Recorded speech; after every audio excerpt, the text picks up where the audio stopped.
ए स्त्री, उठो। हमारे महाराज देवी की पूजा के लिए पधार रहे हैं। इस समय कोई साधारण व्यक्ति इस प्रांगण में नहीं बैठ सकता।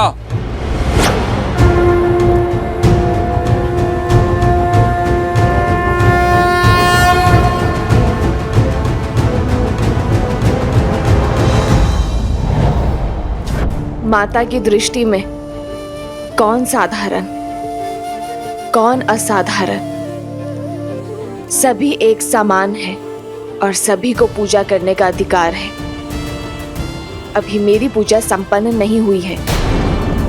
जब मेरी पूजा संपन्न होगी तभी उठ सकती हूं मैं। अच्छा, एक साधारण सी स्त्री होकर हमसे तर्क वितर्क का दुस्साहस।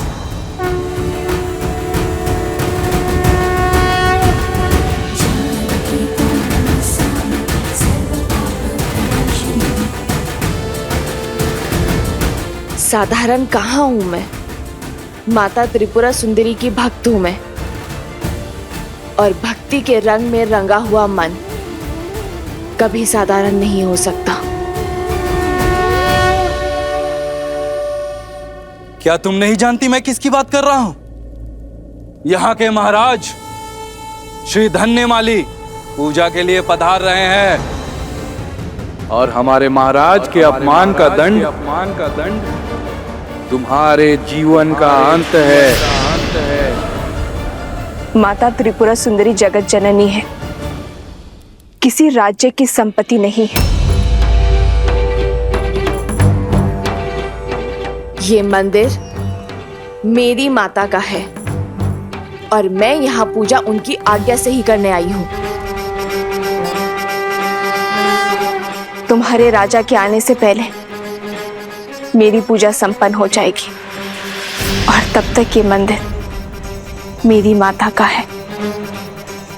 एक पुत्री को उसकी इच्छा के विरुद्ध उसकी माता के मंदिर से निकालने का अधिकार किसी को नहीं है।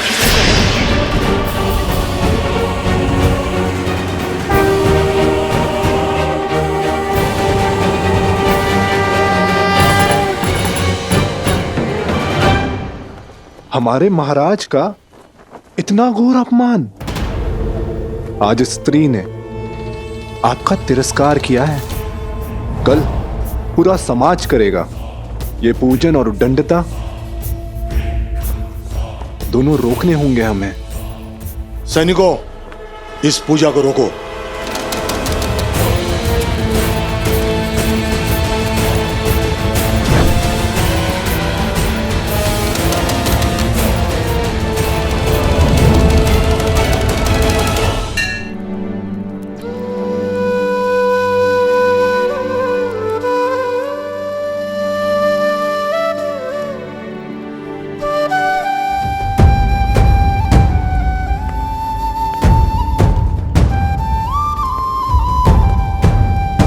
लक्ष्मण कहाँ है? वो तो सूर्योदय के साथ ही निकल गए हैं उन ऋषि कुमारों को खोजने। परंतु उसने तो आश्रम के लोगों से बात की थी और उन्हें सूर्यास्त तक का समय दिया था। जी, वो एक गुप्तचर की सूचना थी कि उन्हें रात्रि में पूर्व दिशा में देखा था। बस ये सुनते ही राजकुमार उस ओर चल पड़े।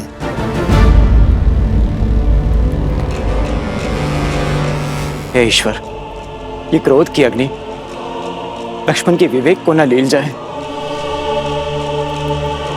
वो भैया की मर्यादा पर लांछन न लगा बैठे।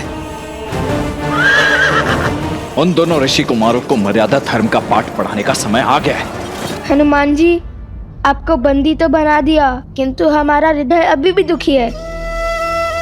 नियति के आगे किसकी चलती है? अस्मासु प्रत्येकः तस्य नियते अधिपति। हम में से हर एक स्वयं अपनी नियति का स्वामी है और मेरे तो स्वामी प्रभु श्री राम हैं। अर्थात ये नियति उन्होंने चुनी है, तो मेरे लिए ये तो प्रसाद है। बालकों, आप वो कार्य करने जा रहे हो जो ये हनुमान भी ना कर सका। आगे बढ़ो बालकों। अब हमें आज्ञा दीजिए, अब हमें आश्रम जाना होगा। माता हमारी प्रतीक्षा कर रही होगी। आप बताइए आप क्या खाएंगे? आप मेरे भोजन की छोड़िए, अपने लक्ष्य की ओर जाइए। देखिए, आपको हमने बांधा है, तो अब आपका उत्तरदायित्व तो हमारा है।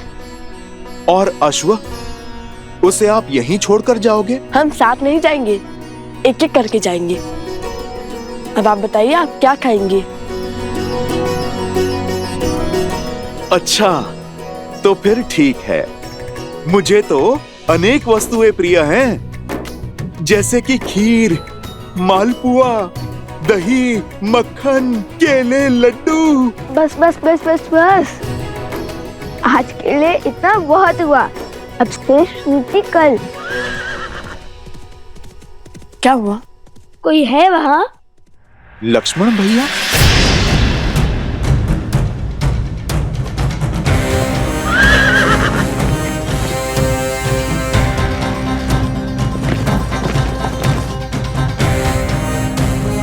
लगता है कि माता को तनिक और प्रतीक्षा करनी होगी।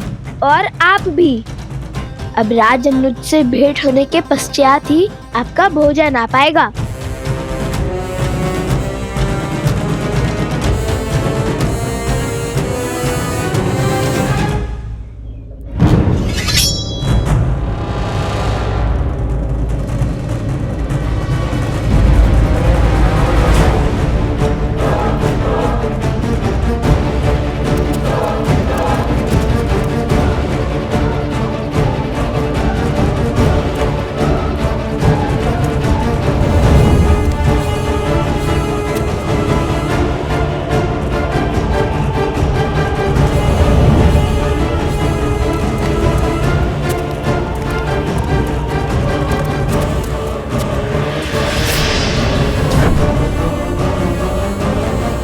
रुक जाइए, एक भक्त पर बल प्रयोग करना महाराज को शोभा नहीं देता।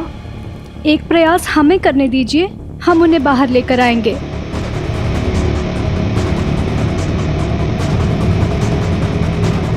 देवी, आप अपनी पूजा बाद में संपन्न कर लीजिएगा।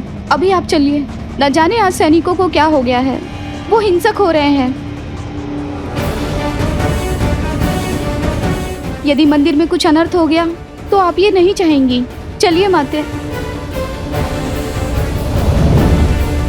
एक क्षण तो दीजिए।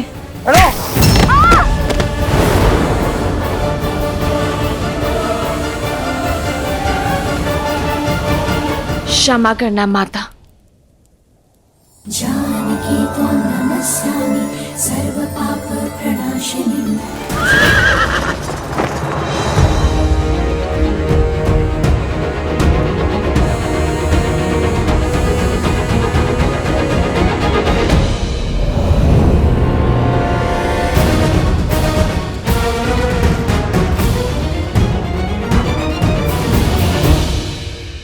हनुमान जी, आप इस दशा में? जो कार्य करने का साहस तीनों लोकों में किसी के पास नहीं, वो इन दोनों बालकों ने कर लिया। आपको परास्त करके आपको बंदी बना लिया, ये कैसे संभव है हनुमान जी? इन्होंने मुझे उस बंधन में बांध लिया जिसे मैं तो क्या, कोई भी नहीं तोड़ सकता। सीता राम के बंधन में। आप ही बताइए, भला मैं कैसे तोड़ूं उस बंधन को? ना ये जीते हैं और ना ही मैं हारा। बस आप यही समझ लीजिए कि सीताराम ही जीत गए। भक्त है ना आप हनुमान जी, तभी इन दोनों बालकों ने आपको अपनी बातों में उलझा लिया है।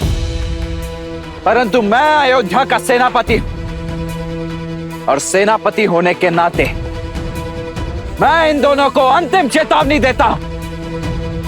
अश्व मुझे सौंप दो और हनुमान जी को भी मुक्त करो। लक्ष्मण जी, फिर वही बात, देख नहीं रहे?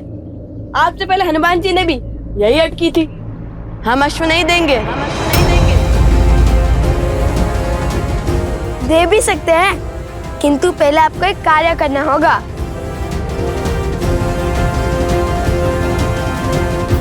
कैसा कार्य? माता सीता को श्री राम से दूर आप ही लेके गए थे ना?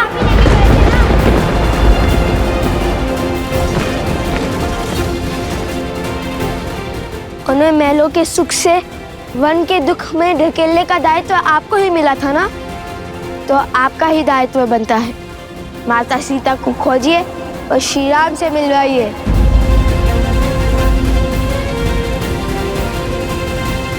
ये काम कीजिए और प्रसन्नता से ये अश्व और हनुमान जी दोनों को ले जाइए।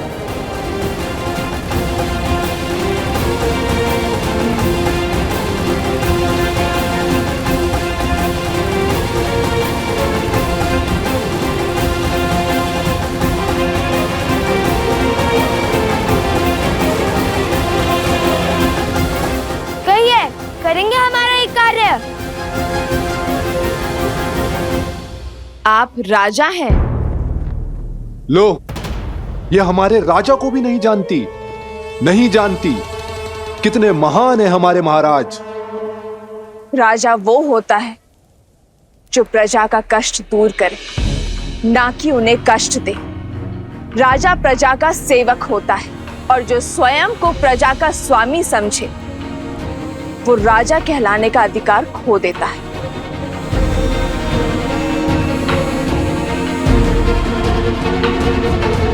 राजा प्रजा के लिए उत्तरदायी है, प्रवासियों के लिए नहीं।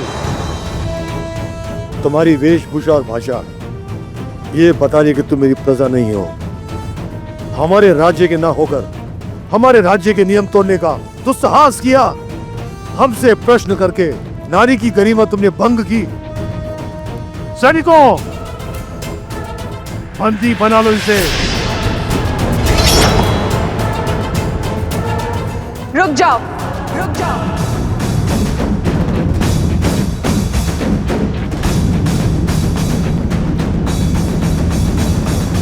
तो तुमने ये अश्व श्री राम और भाभी माँ को एक करने के लिए पकड़ा है? हाँ, हमें इन वनवासियों को पुष्पों को बांधने में कोई आनंद नहीं है।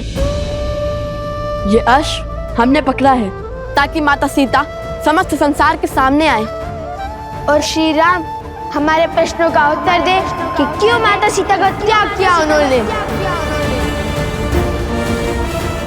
और श्री राम को जिनकी हम पूजा करते थे, और श्री राम को जिनका सम्मान हमारे लिए सर्वप्रिय था, जिनके आदर्शों को हमने वेदों की भांति अपनाया, जिनकी राम कथा को गा गा कर हम ये समझते रहे कि वे सबसे बड़ा पुण्य कर रहे हैं।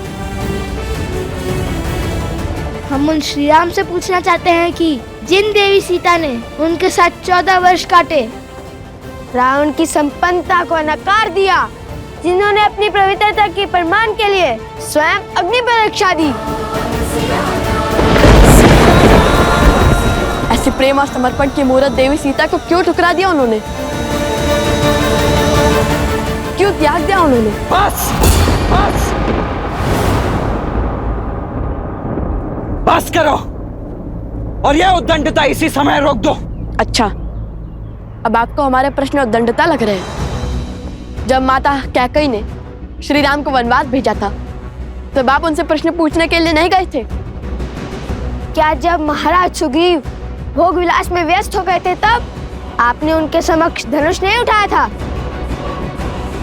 वानरों को आतंकित नहीं किया था? क्या वो दंडता नहीं थी?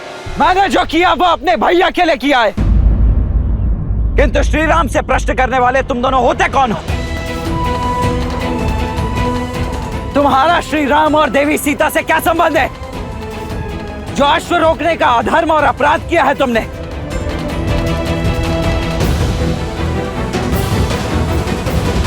एक और संसार के सम्राट श्री राम हैं, जो नारियों के समान अधिकार की बातें करते हैं, और दूसरी ओर तुम जो स्वयं श्री राम के अधीन होकर एक नारी को बंदी बनाना चाहते हो क्योंकि उसने तुम्हारे अधर्म पर प्रश्न उठाया।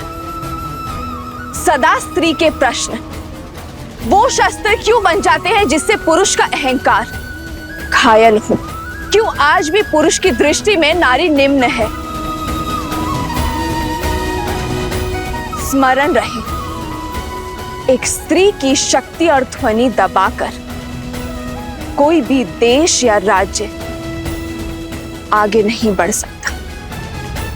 इसलिए एक स्त्री का विनम्र आग्रह है कि अपनी सोच बदल दीजिए। हर सीमा लांघ चुकी हो तुम। अब तुम कारागृह की बंदी नहीं बनोगी, मुक्ति पाओगी, जीवन चक्र से मुक्ति। मेरी पूजा अभी शेष है। बिना मेरी पूजा संपन्न हुए मुझे इस मंदिर प्रांगण से ले जाना असंभव है। देखते हैं कौन बचाता है तुम्हें। मेरा धर्म, मेरा कर्म और मेरी भक्ति बचाएगी मुझे। जिसके मन में भक्ति, धर्म और कर्म समाया हो, उसे किसी और के संरक्षण की आवश्यकता नहीं।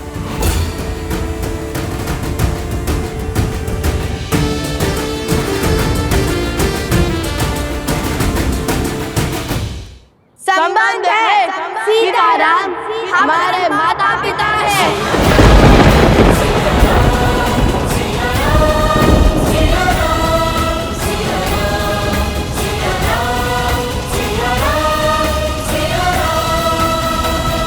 तुम्हारे माता पिता? भूल गए? महाराज ने स्वयं कहा था कि महारानी सीता प्रजा की माता सम्मान है, इसलिए हम उन्हें माता सीता बुला सकते हैं। महारानी तो संपूर्ण राष्ट्र की माता होती है, आप महारानी सीता को माता कह सकते हैं। और हर संतान का अधिकार है अपने माता पिता को एक साथ देखना, दुविधा में उनसे अपने प्रश्न पूछना। ये कैसा अपराध और कैसा धर्म है? तो आप हमें बताइए, किस पे कैसा धर्म, कैसा अपराध? फिर भी यदि हम आपकी दृष्टि में अपराधी हैं, तो उठाइए अपना धनुष और कीजिए अपना कर्म संपन्न। धर्म की दुहाई देकर अपने अपराध के दंड से बच नहीं पाओगे तो। किंतु जिस मन में मेरे भैया भाभी को एक करने की इच्छा ने जन्म लिया है, उसे एक अंतिम अवसर तो अवश्य दूंगा मैं। अवसर तो हमने दिया था आपको अपनी भूल को सुधारने का, किंतु अब ऐसा लगता है शब्दों का नहीं, शस्त्र को बोलने का समय आ गया है। लक्ष्मण भैया, इनका मार्ग अनुचित हो सकता है, किंतु लक्ष्य नहीं। आप मेरी बात मानिए और समर्पण कर दीजिए। इन अबोध बालकों से भला कैसा युद्ध? कभी कभी विजय युद्ध से नहीं, समर्पण से होती है। हनुमान जी, मैं आपको तनिक कटु बोलूंगा, परंतु उसका बुरा मत मानिएगा।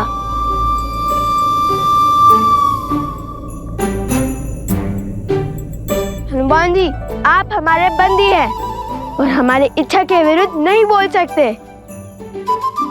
और हाँ, हमें अबोध बोलने और समझने की भूल पुनः मत कीजिएगा। हम योद्धा हैं, उद्देश्य के लिए लड़ते हैं, उत्साह के लिए नहीं।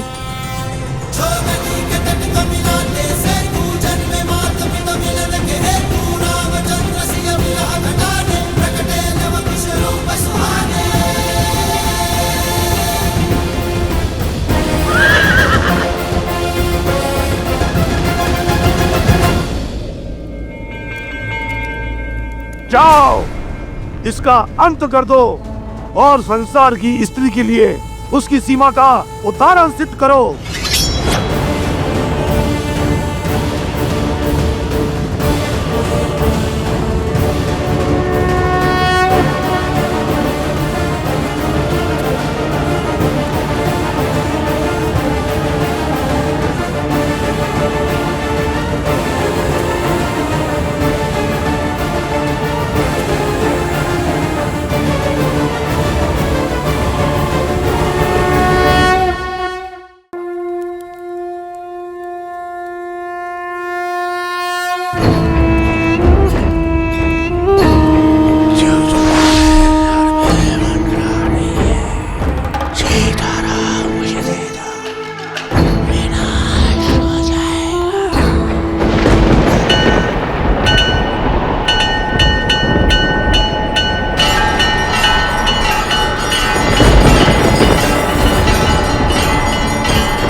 लगा।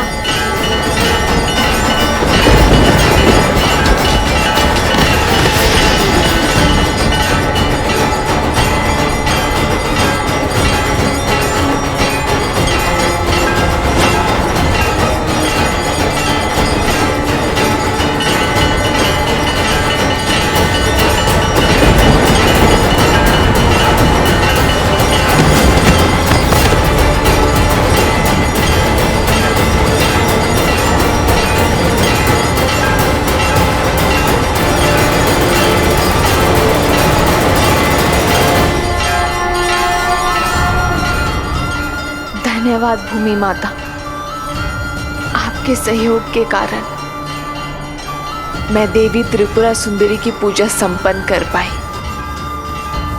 अब आप शांत हो जाइए।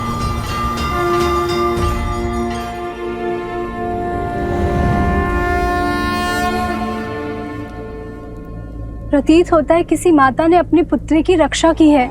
ये स्त्री साधारण नहीं है, साक्षात भूमिजा पधारी है। केवल मैं ही नहीं, हम सब भूमि देवी की पुत्रियां हैं और उनके लिए हम सभी एक समान हैं।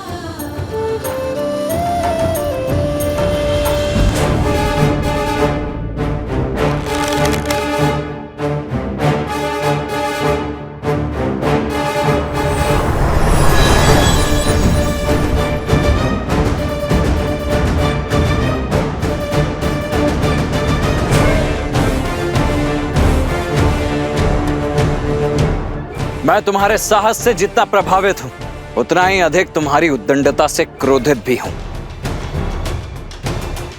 अंतिम अवसर दे रहा हूं, अपने शस्त्र नीचे कर लो, अन्यथा उन्हें पुनः उठाने का सामर्थ्य सदा के लिए खो दोगे। कदाचित आप भी अपने भ्राता शत्रुघ्न की भांति शब्दों के बाण चलाना जानते हैं। उठो, नेत्र खोलो मेरे भाई शत्रुघ्न।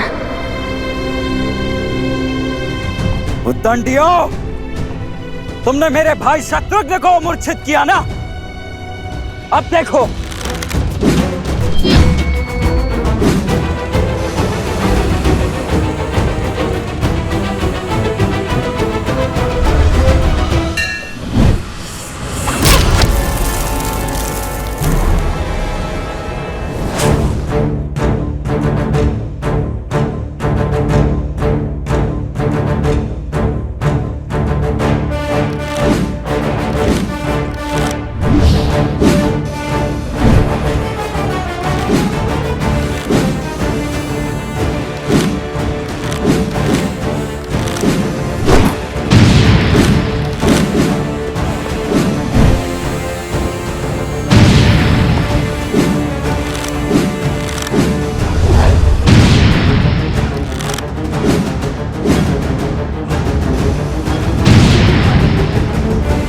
देख लिया तुम्हारा बाहुबल।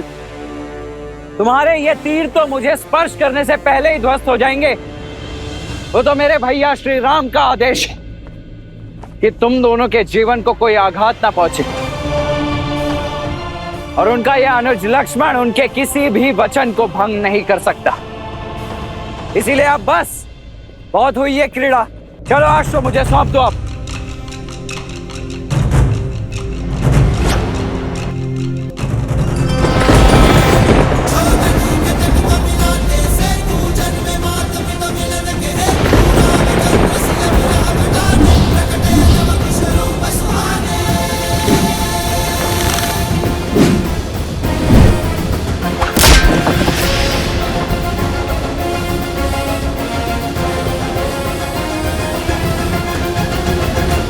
भला मैं कैसे समझाऊं कि प्रभु श्री राम के अंश हैं ये, बल और बुद्धि दोनों में विलक्षण हैं। लक्ष्मण भैया पहचान नहीं पा रहे हैं इन्हें।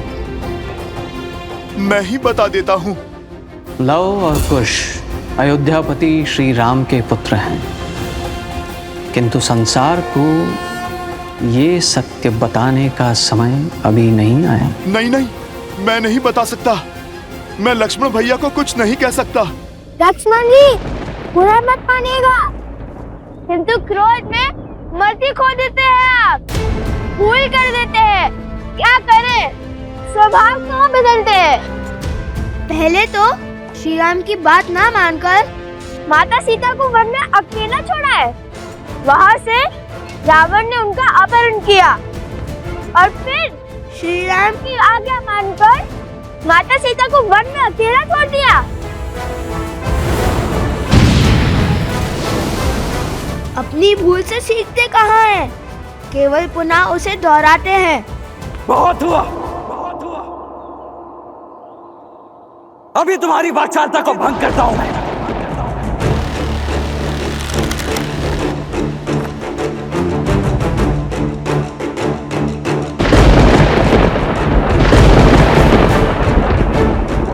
ये क्या? साक्षात प्रकृति किसी अशुभ का संकेत दे रही है। लक्ष्मण भैया, आप रुक जाइए। भैया, इस दिव्य बाण को कैसे रोके? इसका कोई तोड़ है? जिस बाण का कोई तोड़ ना हो उसे मोड़ देना चाहिए।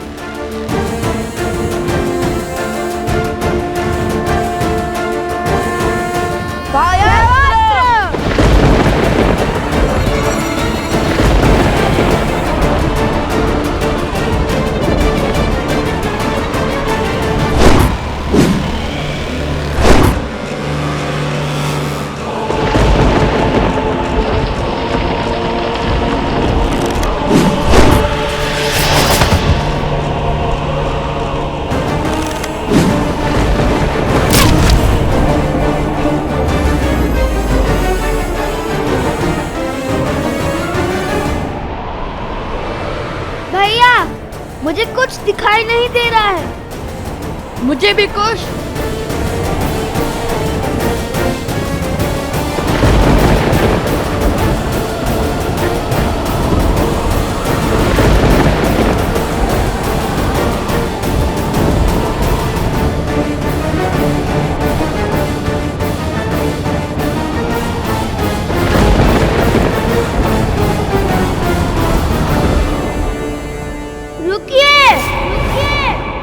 जब तक लव कुश जीवित है तब तक आप ये अश्व नहीं ले जा पाएंगे।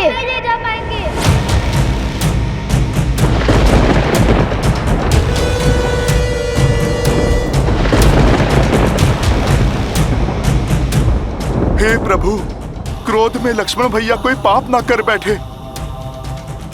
सम्मोहन अस्त्र।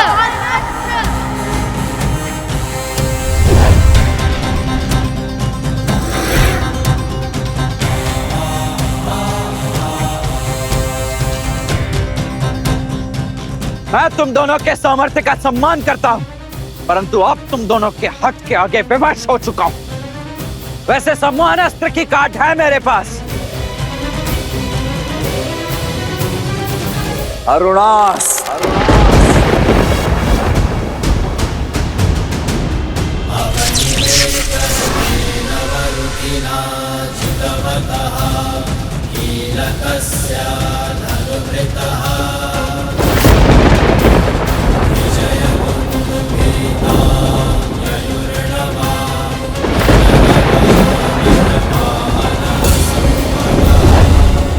स्मरण रहे लक्ष्मण कि उन बालकों को कोई हानि नहीं होनी चाहिए।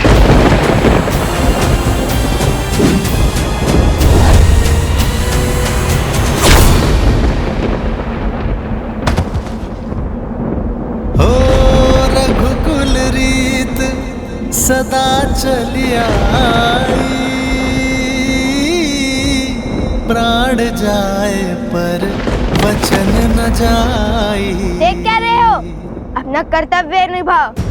तो अपने सेनापति को इसी क्षण ले जाओ, उनका उपचार कीजिए।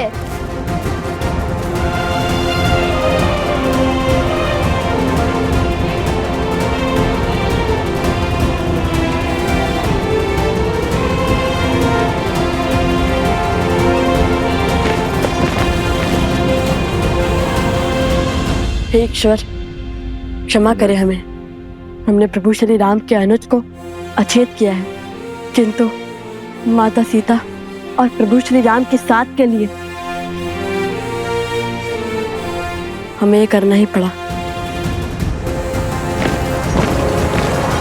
जाकर बताओ लवकुश को कि उनकी माता कहाँ है, किस स्थिति में है, ताकि वो उस अश्व को छोड़ सीता को बचाने आए और मैं अश्वमेध का अश्व पुनः चुराकर अपने प्रतिशोध का प्रथम पड़ाव पूर्ण करूं। किंतु महाराज, हाँ वो हनुमान हुआ तो? हनुमान?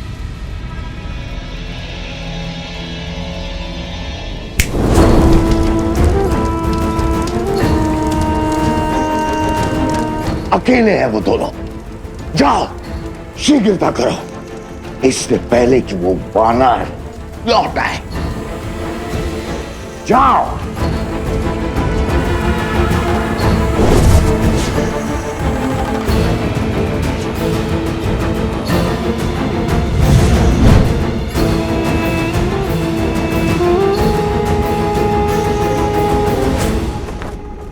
तुम्हारी माता को हमने बंदी बना लिया है। यदि उनके प्राण प्रिय है तो शीघ्र अति शीघ्र मेरे सम्मुख प्रस्तुत हो जाओ। माता, माता, माता, उस दुष्ट का इतना दुस्साहस, जो स्वयं अपराधी को दंड देने में सक्षम है, जो साक्षात न्याय और धर्म की मूरत है, उन शक्ति प्रतीक देवी को वो मूर्ख बांधने चला है। अरे माता का सत्य सुनकर उसके पग तले धरा खिसक जाएगी, प्राण सूख जाएंगे। ये क्या बोले जा रहे हैं हनुमान जी? आप हमारे माता के विषय में इतना सब कैसे जानते हैं? कैसे जानता हूं? अरे क्या आश्चर्य है, जो तुम दोनों से मिलेगा वो तुम्हारी माता को जान ही जाएगा। इतने मेघावी पुत्रों को जन्म देने वाली माता साधारण थोड़ी ना हो सकती हैं। स्वयं तो क्या इस संसार की सुरक्षा का दायित्व उठा सकती हैं वो। बात तो उचित है। और फिर जब वो राजा आप दोनों के प्रताप का बखान सुनेंगे, आप जैसे शूरवीरों से भिड़ेंगे, तो पश्चाताप के अतिरिक्त बचेगा ही क्या उसके पास। अच्छा ठीक है, बहुत ही प्रशंसा। चलो कुश, शीघ्र चलते हैं। माता संकट में होगी, हमें शीघ्र अति शीघ्र वहां जाना होगा। और इस अश्व का क्या? हमारे जाने के बाद किसी ने उसे चुरा लिया तो?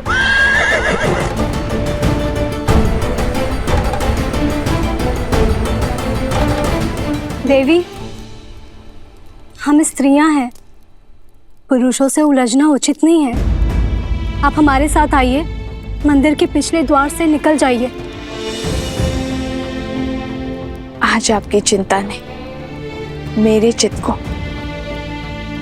इस समाज के सत्य का दर्शन करवा दिए और राम राज्य में स्त्रियों की स्थिति का भी। पर ये वो राम राज्य नहीं जिसकी कल्पना श्री राम ने की थी, पर इसी राम राज्य की अगली पीढ़ी इस सत्य को बदलेगी। धन्यवाद जो आप सब यहाँ मेरी सहायता के लिए आए, किंतु निश्चिंत रहिए, मुझ पर आने वाली हर आंच को पहले मेरी ढाल, मेरे पुत्रों का सामना करना होगा। अब मुझे इस दुष्ट को धर्म और राम राज्य का पाठ पढ़ाने दीजिए।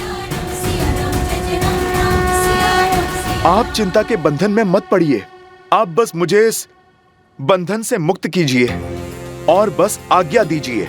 मैं यूं गया और उस दुष्ट को पाठ पढ़ाकर यूं आया। नहीं नहीं नहीं, कितने जत्नों से बांधा है हमने आपको। अरे ऐसे कैसे खोल दे? नहीं नहीं, आप पे नहीं जाएंगे। ठीक है, मैंने समर्पण किया है अपनी इच्छा से। आप अपने सेवक पर विश्वास रखकर निश्चिंत होकर जाइए माता की रक्षा के लिए। इस अश्व की रक्षा मैं करूंगा, ना किसी का कोई छल चलने दूंगा और ना ही बल। और यदि किसी ने प्रयास किया भी तो आपके आने तक उसे यहीं पर बिठा लूंगा। धन्यवाद हनुमान जी। श्री गुरु चरण सरोज रज। विजयी भव। आप शीघ्र जाओ, मेरी माता की और अपनी माता की रक्षा करो।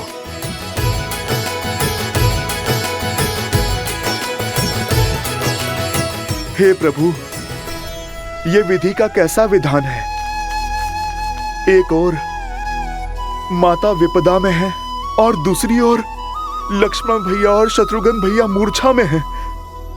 न जाने अब भरत भैया क्या करेंगे।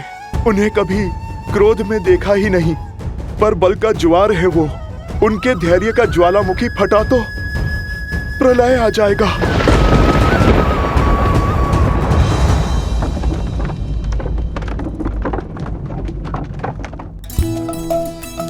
अरे पकड़ो। बच गया।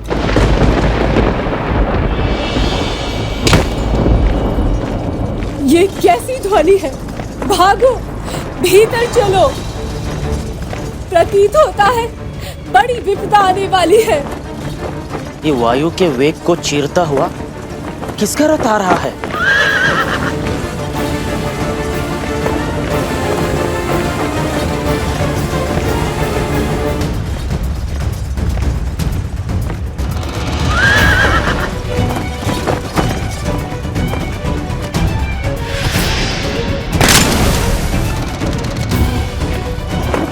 मुख पर चिंता, बात क्या है?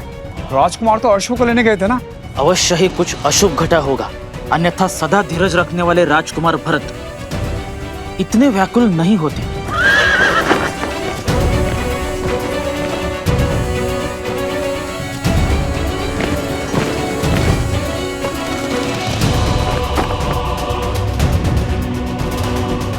भैया, लक्ष्मण भी शत्रुघ्न की भांति सम्मोहन अस्त्र के वार से मूर्छित हो गया है।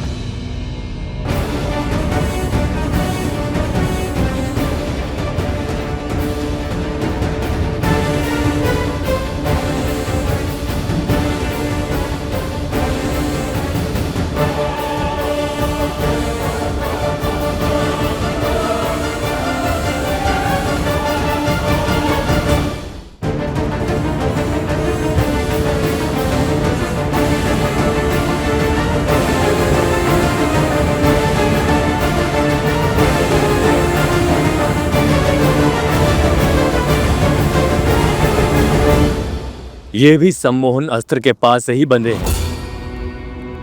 शीघ्र करो, भीतर लाओ इन्हें।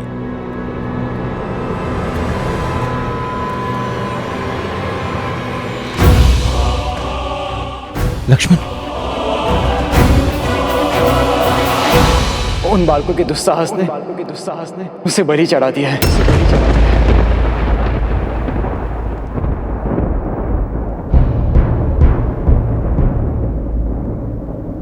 जिन्हें बालक समझकर बार बार अवसर दिया, आज उन्होंने उद्दंडता की हर सीमा लांघ दी। अब मैं स्वयं जाकर उन्हें उनके अपराध का दंड दूंगा।